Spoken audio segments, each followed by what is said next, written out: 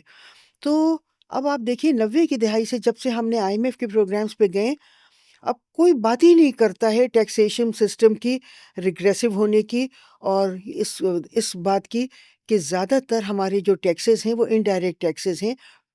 2/3 جو ہمارے ٹیکسز ہیں وہ انڈائریکٹ ٹیکسز ہیں، اور ان سے ہم جمع کر رہے ہیں، اور ڈائریکٹ ٹیکسز 1/3 ہیں صرف۔ یہ تو اس سے پتہ چلتا ہے کہ ہمارا ٹیکسیشن کا نظام آئی ایم ایف کے پروگرامز کی وجہ سے ریگریسو ہو گیا۔ ایک تو میں یہ کہنا چاہوں گی۔ دوسرے میں یہ کہنا چاہوں گی کہ صرف آئی ایم ایف کا یہ صرف مسئلہ نہیں ہے، تھوڑا مسئلہ یہ بھی ہے کہ آپ دیکھیے کہ گورنمنٹ جو ہے وہ ریونیو جنریشن کر رہی ہے آئی ایم ایف کے اس کے مطابق، اور یہ تو ریگریسو ہو رہا ہے، مگر جو حکومت کو ایکسپینڈیچر سائڈ پہ جو حکومت کو وہی پیسے ریونیو لے کے ان کو خرچہ کرنا ہے، تو حکومت کی بھی بہت زیادہ ترجیح نظر آتی ہے کہ دولت مند لوگوں پہ ان پیسوں کو خرچ کیا جائے۔ مثال کے طور پہ ابھی کچھ ہی عرصہ پہلے، اچھا میں ذرا مکمل جی کر لوں، جی ابھی کچھ ہی عرصہ پہلے حکومت نے پارلیمنٹیرینز پہ ان کی جو مرات ہیں اور ان کی جو سہولیات ہیں ان پہ پیسے خرچہ بڑھایا۔ پھر حکومت نے ججز کو جو مراد دیتے ہیں، حالانکہ ان کی بہت آلریڈی ایک غریب ملک میں وہ اتنے زیادہ تعیشات میں رہتے ہیں، مگر ان کی بھی وہ ہیں مرات وغیرہ بڑھائی گئیں۔ پھر آپ دیکھیے کہ یہ کہا جا رہا ہے کہ ہمارے جو بہت سے ریٹائرڈ جنرلز ہیں وہ باہر ملکوں میں چلے گئے، اور وہ وہاں رہتے ہیں، اور وہ کہتے ہیں کہ ہمیں ان کو جو سیلریز ان کی پینشنز دی جاتی ہیں وہ ڈالرز میں دی جاتی ہیں۔ تو حکومت جو ہے منسٹرز کے جو یہ ہیں خرچے اور یہ سب بڑھائے جاتے ہیں، تو ایکسپینڈیچر سائڈ پہ بھی اگر آپ دیکھ لیں تو جو پیسہ ریونیو سائڈ پہ لوور مڈل کلاس نے اور سیلری کلاس نے جمع کیا ہے وہ دولت مند لوگوں پہ اور ان کی تعیشات پہ خرچ ہو رہا ہے۔ ٹھیک ہے۔ اچھا، میرا نیکسٹ کوشچن یہی تھا، آپ نے کافی حد تک اس پہ بات کر لی ہے، بٹ ایک چیز یہ ہے کہ اگر آپ دیکھیں تو پچھلے کچھ سالوں میں ڈفرینٹ آسٹیریٹی میجرز لیے گئے، اور یہ کہا گیا کہ آئی ایم ایف کی طرف سے کافی پریشر ہے، we must have to reduce this expenditure, جو آپ کے particularly if you talk about current expenditure. تو ابھی اس وقت جو ہے تقریباً بجٹ کا ہم دیکھیں تو out of 23% of G D P جو ٹوٹل آپ کا بجٹ ہے، اس میں سے جو کرنٹ ایکسپینڈیچرز ہیں وہ آپ کے آئی مین جسٹ جو ڈیولپمنٹ ایکسپینڈیچر ہیں اس کا جو شیئر ہے جسٹ 3.7% ہے، باقی سب آپ کے کرنٹ ایکسپینڈیچرز ہیں۔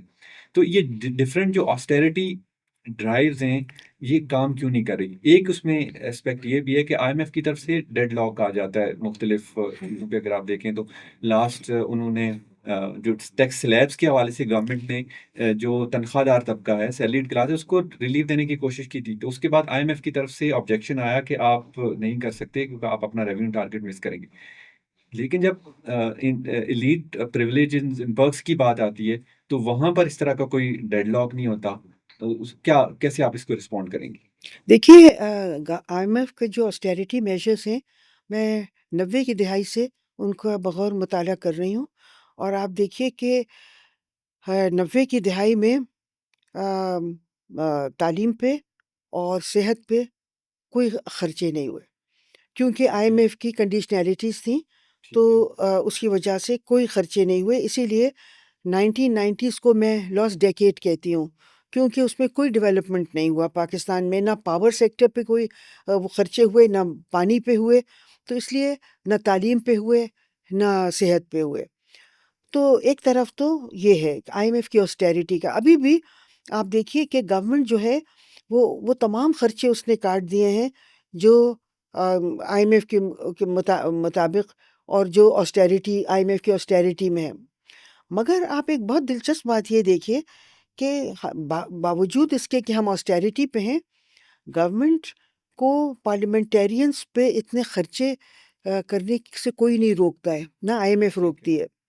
اور گورنمنٹ جو دولت مند لوگوں کو وہ دیتی ہے، منسٹرز کو، اور جو ایف بی آر نے نئی نئی گاڑیاں خریدی تھیں ابھی، اس سے کوئی ان کو نہیں روک پاتا ہے. آسٹیریٹی پہ ہیں ہم باوجود اس کے.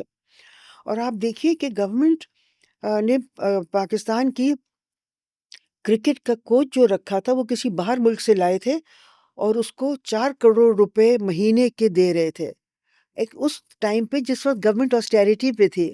پھر آپ دیکھیے کہ ایک طرف تو آئی ایم ایف آسٹیریٹی کی بات کرتا ہے، مگر آئی ایم ایف نے جو اسٹیٹ بینک کا ایکٹ بنایا ہے، جو کہ پچھلی پی ٹی آئی کی گورنمنٹ نے منظور اس کو کیا تھا، اس کے تحت آئی ایم ایف نے جو تنخواہ تجویز کی تھی گورنر اسٹیٹ بینک کی اور 2-3 ڈیپٹی گورنرز کی، وہ بھی بہت بڑی تنخواہیں تھیں، مگر گورنر کی جو تھی وہ 1 کروڑ 50 لاکھ روپے سہولیات کے ساتھ مل کے تھی. مگر اگر آپ سہولیات کا تخمینہ کریں، اور جو وہ کیش گھر لے جا رہے ہیں اسٹیٹ بینک کے گورنر، جو پچھلے گورنر لے جا رہے تھے اور جو ابھی بھی گورنر لے جا رہے ہیں، وہ 1 کروڑ 50 لاکھ سے زیادہ ہے، کیونکہ ان کے بچوں کی تعلیم باہر ہو رہی ہے، پچھلے کی بھی ہو رہی تھی، ان کی بھی، اور وہ تعلیم کا بھی اسٹیٹ بینک کے خزانے سے اس کا جا رہا ہے. تو 1 کروڑ 50 لاکھ روپے اسٹیٹ وہ آئی ایم ایف کے نے تجویز کیا ہے کہ ان کو اتنا ملنا چاہیے، اچھا. باوجود اس کے کہ جی جی وہ آسٹیریٹی کی بات کرتے ہیں. تو میں یہ کہنا چاہوں گی اس کو ختم کرنے کے لیے اس بحث کو، کہ دیکھیے مجھے یہ لگتا ہے کہ آئی ایم ایف آسٹیریٹی صرف ان چیزوں پہ کرتی ہے جو پیسے خرچ پاکستان میں ہوں گے، اور جن کا ملٹی پلائر اور ورچوئل سائیکلز پاکستان میں ہوں گی، ان پہ گورنمنٹ کو اجازت نہیں ہے خرچے کرنے کی. مگر حکومت جو دولت مند لوگوں کو پیسے بڑھا رہی ہے، اس میں سے بہت سے پیسے وہ لوگ اپنے پیسے باہر رکھتے ہیں، ٹھیک ہے. اچھا اور ایک پھر اس میں جو ڈالرز میں رکھتے ہیں تو وہ بھی باہر ہوتے ہیں، اور پھر اگر کوچز کو دیں گے تو وہ بھی باہر ہوں گے. تو اس سے یہ لگتا ہے کہ اگر پاکستان کے ایکسپینڈیچر سے ملٹی پلائر ایفیکٹس اور ورچوئل سائیکلز ملک سے باہر ہوں گی، ان کی اجازت ہے. مگر اگر پاکستان میں ملٹی پلائر ایفیکٹس اور ورچوئل سائیکلز پاکستان میں ہوں گی، جس سے پاکستان کی اکانومی چل پڑے گی، اس کی اجازت نہیں ہے. ٹھیک ہے. اچھا ایک اس میں جو اسپیکٹ ہے دیکھنے کا ہے کہ وہ کہتے ہیں کہ جی first of all we have to put our house in order. آپ اس یعنی آئی ایم ایف کو ہم کہتے ہیں ٹھیک ہے، اس کے بھی جو ان کی کنڈیشنالٹیز ہیں بہت کنٹریبیوٹ کر رہی ہیں ان پرابلمز میں، لیکن کہیں جو یہاں گورننس کا ایشو ہے لوکلی، اگر ہم دیکھیں جس طرح کے جو اتنے اخراجات ہیں، ایکشنز اور جو آپ کہتے ہیں اس میں بہت گیپ ہے، کلیئر گیپ ہے. ایک طرف آپ کہتے ہیں جی کہ ہم نے آسٹیریٹی ڈرائیو لے کر آ رہے ہیں، لیکن اس آسٹیرٹی ڈرائیو کا الٹیمیٹ جو امپیکٹ ہے ہم دیکھتے ہیں کہ وہ لوور کلاس ہے، سیلریڈ کلاس ہے، اس پہ پڑتا ہے، اپر کلاس کے لیے نہیں. تو کیا آپ کو لگتا ہے کہ لوکلی بھی اس چیز کو ٹھیک کرنے کی ضرورت ہے؟ گورننس کے جو مسائل ہیں اس کو بہتر کر کے کچھ آگے بڑھا جا سکتا ہے؟ جی، میں نے جیسے پہلے ہی کہا تھا کہ ایک تو آئی ایم ایف کی کنڈیشنلٹیز ہیں، اور اس کے علاوہ گورنمنٹ کے، چونکہ گورنمنٹ دولت مند طبقوں سے تعلق رکھتی ہے، تو اس کے اپنی بھی پریفرنسز ہیں. وہ خود بھی دولت مند، جیسا کہ میں نے پہلے بھی کہا کہ وہ دولت مند لوگوں پہ بوجھ نہیں ڈال رہی ہے. وہ خود بھی، اس کی اپنی بیسک انٹرسٹ ہے کہ وہ غریب لوگوں پہ اور مڈل کلاس سے پیسے جمع کرے اور دولت مند پہ خرچ کرے.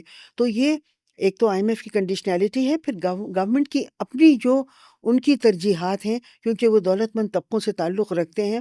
مگر افسوس کی بات یہ ہے کہ پاکستان میں ہم نے مڈل کلاس اور لوور مڈل کلاس کو بھی دیکھ لیا کہ یہ شاید آ کے لوور مڈل کلاس اور مڈل کلاس کے، مگر وہ بھی آ کے اتنے کرپٹڈ ہو جاتے ہیں کہ وہ بھی آ کے دولت کما کے بڑے بڑے. شاید اس کی وجہ سسٹم کا پرابلم ہے، جی، اس کا وجہ سسٹمیٹک ایک یہ ہے، پرابلم ہے کہ لوگ سسٹم کا پارٹ بن جاتے ہیں. سسٹم کا پارٹ بن جاتے ہیں، اور ہمارے یہاں جو چیکس اینڈ بیلنسز ہیں اس کو صحیح کرنے کے لیے وہ چیکس اینڈ بیلنسز کام نہیں کرتے ہیں. کیونکہ ہم لوگوں نے ایک ایسا سسٹم بنایا ہے کہ ہمارے یہاں جو لوگ اقتدار میں لائے جاتے ہیں ان کا آپس میں کچھ تعلق ہوتا ہے. یعنی کہ آپ کہہ سکتے ہیں خاموش، چاہے وہ سیاسی جماعت کوئی بھی ہو، مگر وہ ایک وہ طبقہ ہے جو حکمراں طبقہ ہے. تو وہ حکمراں طبقہ جو ہے، جب وہ کرپشن کرتا ہے تو دوسرے جو حکمراں طبقے کے لوگ ہیں وہ ان کو پکڑتے نہیں ہیں، ان کی مدد کرتے ہیں کرپشن سے، کرپشن کرنے میں، اور کرپشن کی وہ جو بوٹی وہ کریٹ ہوتا ہے پیسہ اس کو کھانے پینے میں. تو ہمارا جو سسٹم ہے، ہمارا جو نظام ہے، وہ بھی اس کو بہت حد تک اس کی ٹھیک ہے، کرپشن میں اٹس ویری مدد. Interesting debate. اس پہ بات ہو سکتی ہے because but we have to focus on budget. تو ابھی آپ نے بات کی کرنٹ ایکسپینڈیچرس کی، اور یہ ایک بڑا چیلنج ہے، ایک بہت بڑا پورشن ہے جس میں ہمارا ڈیفینیٹلی جو ڈیولپمنٹ بجٹ ہے وہ وی ہیو ٹو کمپرومائز. اور اس سال بھی تو ٹارگیٹ تھا آپ کا تقریباً 1400 بلین کا، اس کو آپ نے کم کر کے بھی کل جو اپروو ہوا ہے وہ تقریباً 1000 بلین کے لگ بھگ ہے. تو وہ ایک چیلنج ہے. کرنٹ کو اگر آپ تھوڑا سا اس کا بریک اپ دیکھیں تو سب سے بڑا جو اس میں کمپوننٹ ہے وہ انٹرسٹ ایکسپینسز ہے. پچھلے سال بھی تقریباً 9.7% آف جی ڈی پی آپ نے انٹرسٹ ایکسپینسز پے کیے. تو چونکہ ڈیٹ پہ آپ کا کافی آپ نے کام بھی کیا ہے، اور آپ کی کافی آپ نے آرٹیکلس کنٹریبیوٹ کیے ہیں، یور ووکل دس ایشو. سو کیا کہیں گی کہ اس کو کیسے مینج کیا جائے؟ کیونکہ یہ کمپلشن ہے، اب آپ کو اس سال جو ایلوکیٹ کرنا ہے، جو آپ کو لینڈرز کو پے کرنا ہے، اس کا تو کوئی آپ کے پاس الٹرنیٹ نہیں ہے. دیکھیے، یہ تو ایسا ایک وہ ہے خرچہ جو گورنمنٹ نے خود کریٹ کیا ہے. آپ دیکھیے کہ انٹرسٹ ریٹس جو ہیں وہ پاکستان میں دنیا میں سب سے زیادہ انٹرسٹ ریٹ پاکستان میں تھے. 23% جب تھا تو ہائیسٹ تھا دنیا میں. اور یہ کیوں اتنا زیادہ انٹرسٹ ریٹ تھا؟ وہ اس لیے تھا کہ ایک طرف تو آپ پہلے آئی ایم ایف کی کنڈیشنلٹی کی وجہ سے ڈی ویلیویشن کرتے ہیں.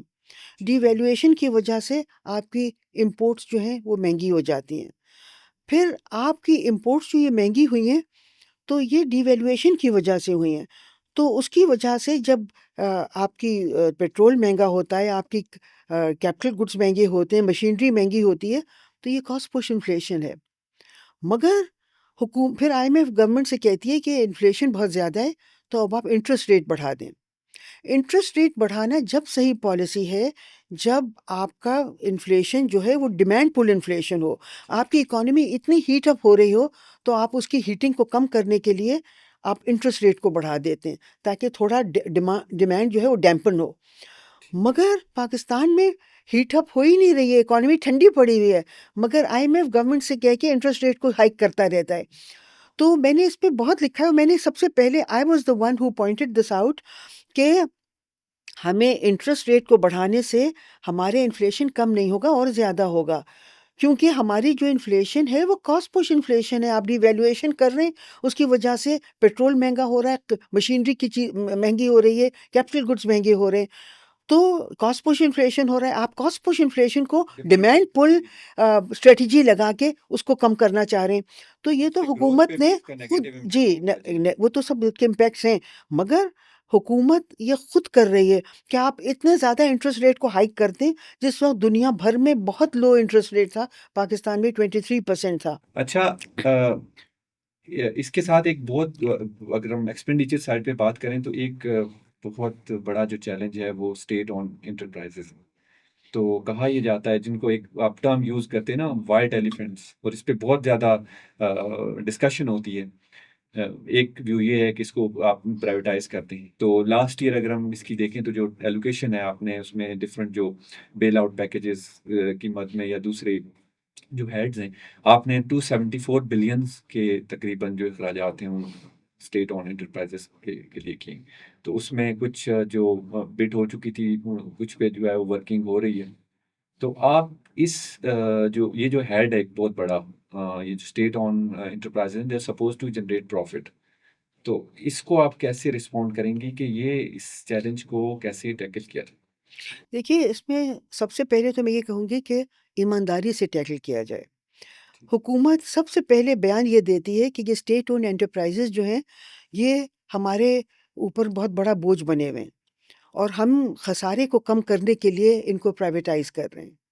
حکومت کہتی یہ ہے, مگر سب سے پہلے جو پرائیویٹائز ایکسکیوز می کرنے کی کوشش کرتی ہے وہ سب سے منافع بخش انٹرپرائزز کو پرائیویٹائز کرنے کی کوشش کرتی ہے.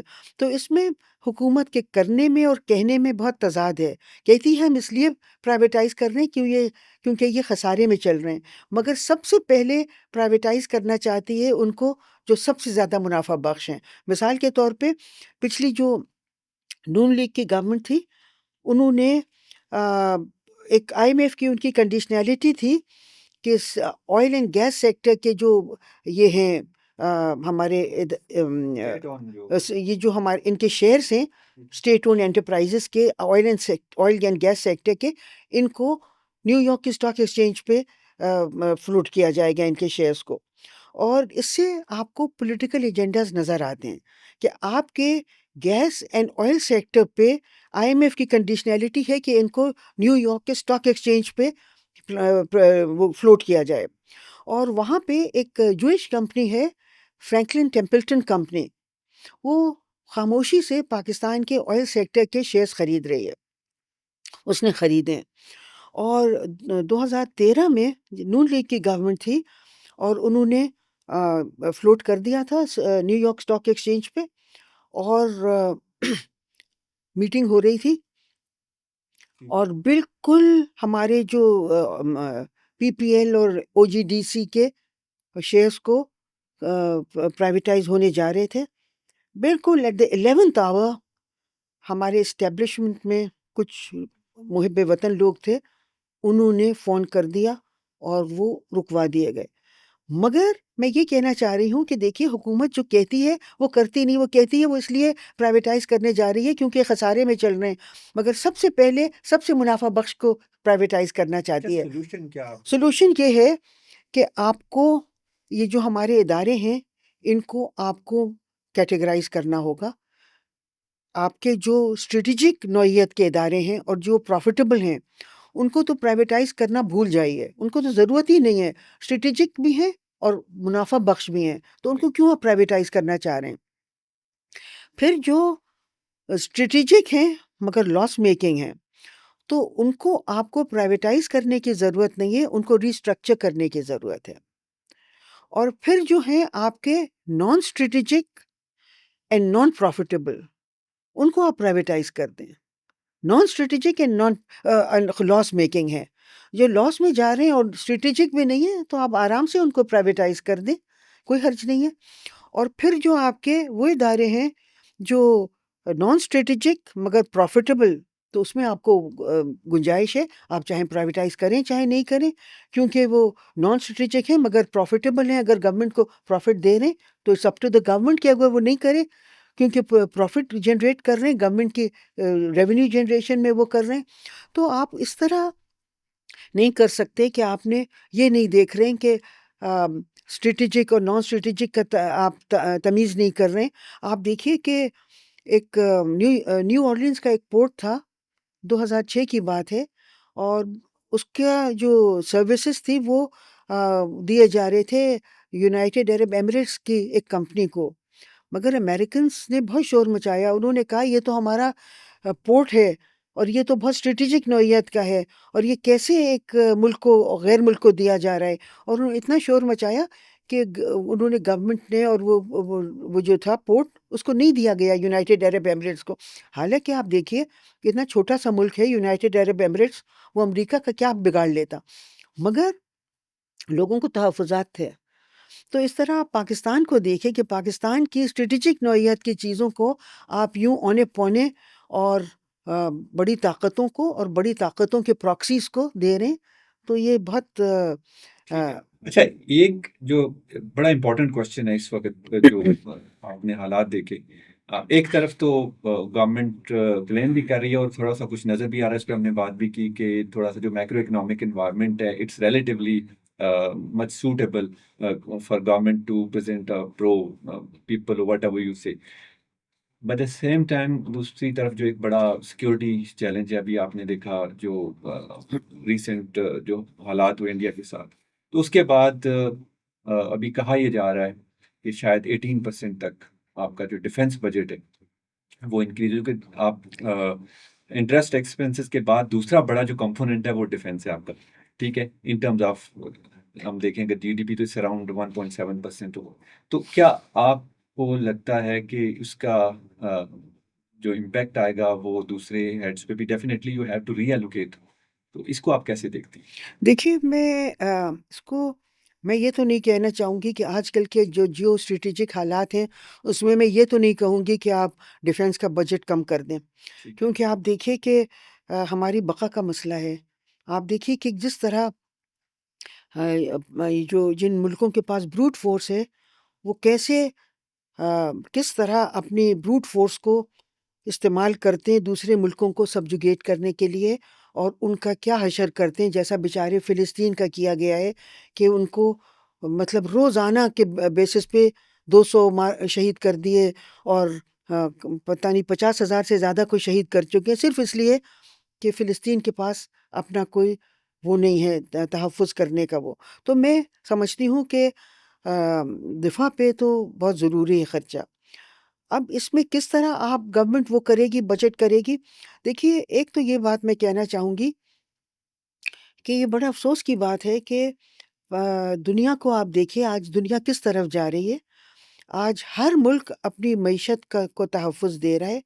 آپ دیکھیے یہ جو امریکہ اور چین کی جو یہ ٹیرف وار ہے، یہ کیا نیو لبرل ورلڈ کی میں آپ محسوس کر سکتے ہیں کہ ہم نیو لبرل اکنامکس ہے یا نیو لبرل ورلڈ میں ہیں.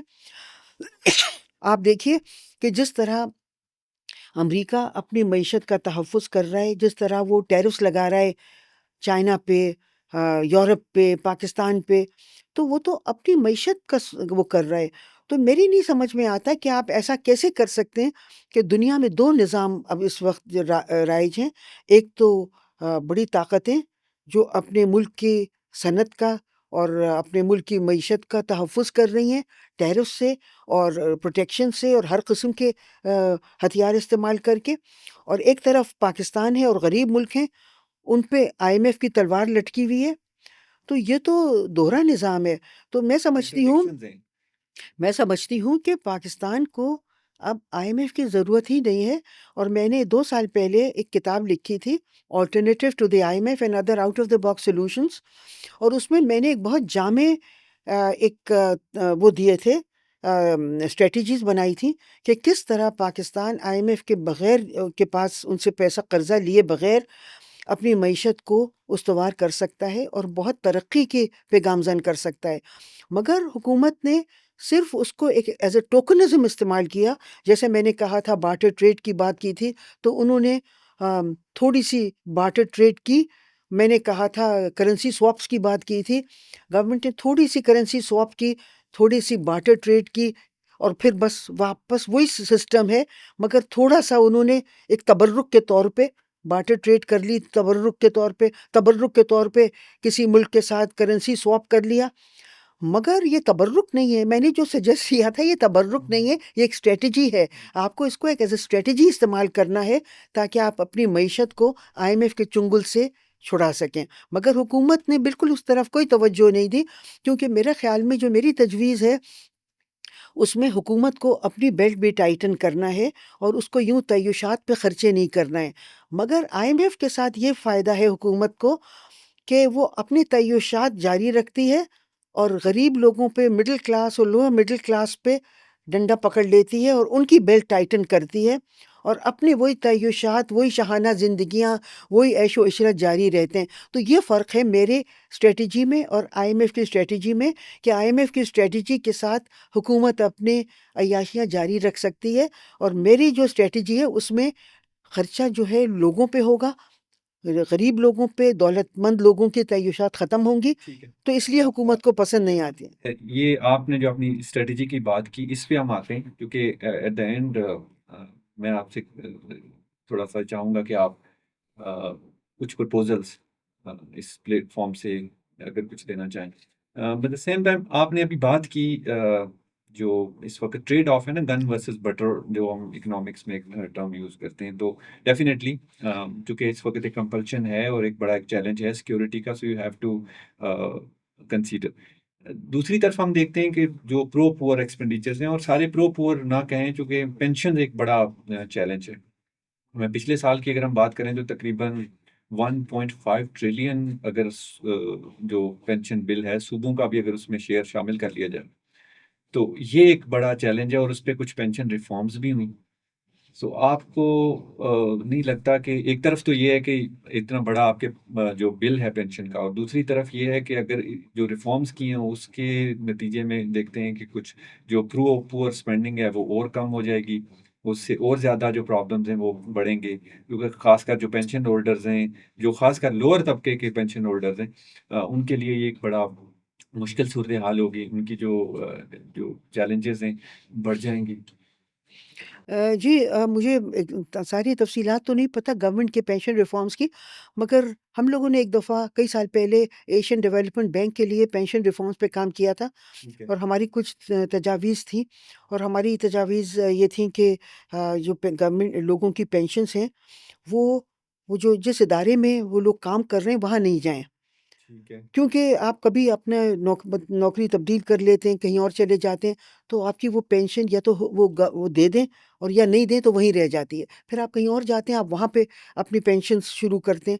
تو اس کا یہ ہم نے تجویز دی تھی کہ ایک پینشن فنڈ ہو، سینٹرل پینشن فنڈ، اور آپ کہیں بھی نوکری کر رہے ہوں آپ کی پینشن وہیں جائے، تاکہ اگر آپ اپنی ملازمت تبدیل کریں اس سے کوئی فرق نہیں پڑے، آپ کہیں اور جائیں پھر بھی آپ کی پینشن جو کٹے وہ وہیں جائے، اور پھر جتنی آپ کی پینشن کٹتی رہے گی اتنا ہی جب آپ ریٹائر ہوں گے تو گورنمنٹ اس کو میچ کرے گی یا اس سے کچھ زیادہ کر دے گی، اور وہ آپ کو تو کچھ اس قسم کی تھیں. مگر اس کے علاوہ میں سمجھتی ہوں کہ بہت سے اور وہ موجود ہیں. ایک تو اگر آپ دولت مند لوگوں سے آپ پیسے نکالیں تو آپ کی جو ٹیکس GDP ریشیو کافی بڑھ سکتا ہے، کیونکہ دولت مند لوگوں کے پاس بہت پیسہ ہے، they are loaded with money, اور اس پیسے کو آپ تعلیم پہ اور اس پہ خرچ کریں، صحت پہ ٹھیک اور ہے. غریب لوگوں کی اور اس قسم کی سہولیات پہ. تو کرنا یہ چاہیے ایک تو کہ گورنمنٹ دولت مند لوگوں کی جیبوں سے نکالے اور غریب اور متوسط طبقے پہ خرچ کرے. اور پھر اس کے بارے میں بھی یہ جو ڈیفینس کا ہے اس پہ بھی میں نے کچھ تجاویز دی تھی. میں آرٹیکلز جو لکھتی ہوں اس ٹھیک میں ہے. میری ایک کتاب. اچھا، ہمارے پاس چونکہ اوکے. ٹائم کم ہے، and last question is about the proposals. اب چونکہ بجٹ پرنٹ ہو چکا ہے، کل یہ نیشنل اسمبلی میں پریزنٹ ہونا ہے، but still I want you to suggest at least 3 کی پوائنٹس. آپ اس وقت جو 3 پرپوزلس جو آپ سمجھتی ہیں کہ جو بجٹ کو ایک پرو پور، پرو گروتھ اور relatively I would say balance budget کس طرح پریزنٹ کیا جا سکتا ہے؟ دیکھیے سب سے جو بنیادی اس میں نقطہ ہے وہ یہ ہے، اور جو کہ حکومت کر نہیں رہی ہے، وہ یہ ہے کہ it should not be an I M F budget. اگر آپ یہ انشور کر دیں حکومت کہ it's not going to be an I M F budget, مگر ایسا حکومت کر نہیں رہی ہے کیونکہ حکومت نے آلریڈی پارلیمنٹ میں لیجسلیشن کی ہے، کچھ ایسے بلز پیش کیے ہیں جن سے حکومت نے اجازت لی ہے پارلیمنٹ کی اس کی کچھ ایسی کنڈیشنلٹیز کی جو آئی ایم ایف کی کنڈیشنلٹیز تھیں بجٹ میں. تو میرا بیسک جو میرا وہ ہے کہ it should not be an I M F budget, کیونکہ کوئی بھی آج دیکھیں آپ ترقی یافتہ ملک ہیں، جو بھی ملک ہیں، کوئی بھی آئی ایم ایف کو لے کے نہیں بیٹھ گیا ہے، کوئی بھی نیو لبرل اکنامکس کو لے کے نہیں بیٹھ گیا ہے. سب کی پریگمیٹک اپروچ ہے، ہر ایک اپنے ملک کا سوچ رہا ہے، ہر ایک اپنی ملک کی معیشت کا سوچ رہا ہے. لوگ اپنے ملک کے لوگوں کو امپلائمنٹ دینے کو سوچ رہے ہیں. آپ دیکھیے کہ ٹرمپ کو کہ وہ باقاعدہ کمپنیوں کو منع کر رہا ہے کہ اوورسیز نہیں جائیں، واپس امریکہ آئیں، امریکہ واپس آئیں، اور تاکہ وہاں روزگار پیدا ہو. تو آپ دیکھیے کہ دنیا میں دو نظام نہیں چل سکتے، کہ غریب ملکوں کے لیے نیو لبرل اکنامکس اور دولت مند ملکوں کے لیے اسٹرکچرلزم یا انٹرونشنسٹ اپروچ. جب وہ انٹرونشن کر رہے ہیں تو ہمیں بھی چاہیے کہ ہم بھی اپنے ملک کا سوچیں، اپنے ملک کی صنعت کا سوچیں، اپنے ملک کے لوگوں کے روزگار کا سوچیں، ان کی بہتر زندگی کا سوچیں. کیونکہ اگر آپ نہیں سوچیں گے، اور اگر اتنی بڑی فوج آپ نے، ایک تو بہت بڑے ہماری پاپولیشن بہت بڑھ گئی ہے، اور پھر وہ بے روزگار ہوں گے، تو ان کو استعمال کیا جا سکتا ہے کچھ ایسے قسم کے کام کرنے میں جو ٹیررزم ہوتے ہیں، وہ لوگ ان کو پیسے دے کے کچھ کروا سکتے ہیں. تو اس لیے بہت ضرورت ہے کہ اگر حکومت نہیں سوچے گی ہمارے ملک کے غریب لوگوں کا، تو اور کون سوچے گا؟ پوری دنیا سوچ رہی ہے، دولت مند ملک سوچ رہے ہیں، تو آپ کیوں نہیں اپنے ملک کے لوگوں کا سوچتے ہیں؟ اس کے علاوہ ایک پوائنٹ تو چلیں آپ. ایک تو یہ ہو گیا. دوسرا یہ ہے کہ یہ جو طریقہ ہے، جو میں نے بارہا اس پہ تنقید کی ہے، کہ آپ غریب لوگوں کی جیبوں سے پیسے نکالیں اور دولت مند پہ خرچ کریں. یہ کہیں نہیں ہوتا ہے. ہر جگہ یہ ہوتا ہے کہ دولت مند لوگ جو ہیں ان کی آمدنی کا، وہ پروفٹس کما رہے ہیں، اس کی آمدنی کا کوئی پرسنٹیج مختص کیا جاتا ہے کہ یہ وہ ٹیکسز میں دیں گے، اور پھر ان کو ٹرانسفر پیمنٹس کے ذریعے غریب لوگوں پہ خرچ کیا جاتا ہے. تو دوسرا میں یہ کہنا چاہوں گی. اور تیسرا یہ ہے کہ میں یہی کہوں گی کہ مطلب یہ جو ہے میں نے جو دیے ہیں، یہ تو بیسک بنیادی ہیں، اس سے بہت کچھ ہو جائے گا. اور بس آپ اپنے ملک کی پالیسیز خود بنائیں، اور آپ اپنی صنعت کو وہ کریں، صنعت کو وہ دیں، اور دولت مند طبقوں پہ آپ ٹیکسز ڈالیں. مثال کے طور پہ آپ نے ذکر کیا تھا کہ اس پہ جو جی، فیس کم کی جائیں، اور جو دولت مند طبقے ہیں، ایگریکلچر ہے، فیوڈل لابی ہے، ریل اسٹیٹ ہے، اور اسٹاک ایکسچینجز ہیں جہاں دولت مند طبقے ہیں، ان کے ٹیکسز بڑھائے جائیں. Thank you so much most welcome. For joining us today. اچھا، بات ہم نے کی، بہت سارے ایشوز ہم نے ڈسکس کیے. بہت سارے ایسے ایشوز ہیں جن کو چونکہ ٹائم کی وجہ سے ہم ڈسکس نہیں کر پائے. اب دیکھنا یہ ہے کہ یہ ساری جو اصلاحات ہیں، جو بہت ساری گورنمنٹ نے بھی اصلاحات کرنے کی بات کی، اور اس کے ساتھ ساتھ ڈفرینٹ جو پلیٹ فارمز ہیں، وہ بزنس کمیونٹی ہوں، وہ اکیڈیمیا ہو، یا ادر جو سیگمنٹ آف سوسائٹیز ہیں، وہ جو پرپوزل دے رہے ہیں کہ اس پہ کتنا عمل ہوتا ہے. تو یہ ہم دیکھیں گے جو ہمارا پوسٹ بجٹ پوڈ کاسٹ ہوگا فلی، اس میں کہ کتنا عمل درآمد کیا گیا، اور اس کو پھر ہم دیکھیں گے کہ اس میں کس طرح سے جو بہت ساری دوسری چیزیں جو ایشوز ہیں اس کو ایڈریس کیا ہے. تو اس کے ساتھ ہی اب ہم یہاں اینڈ کریں گے. خدا حافظ.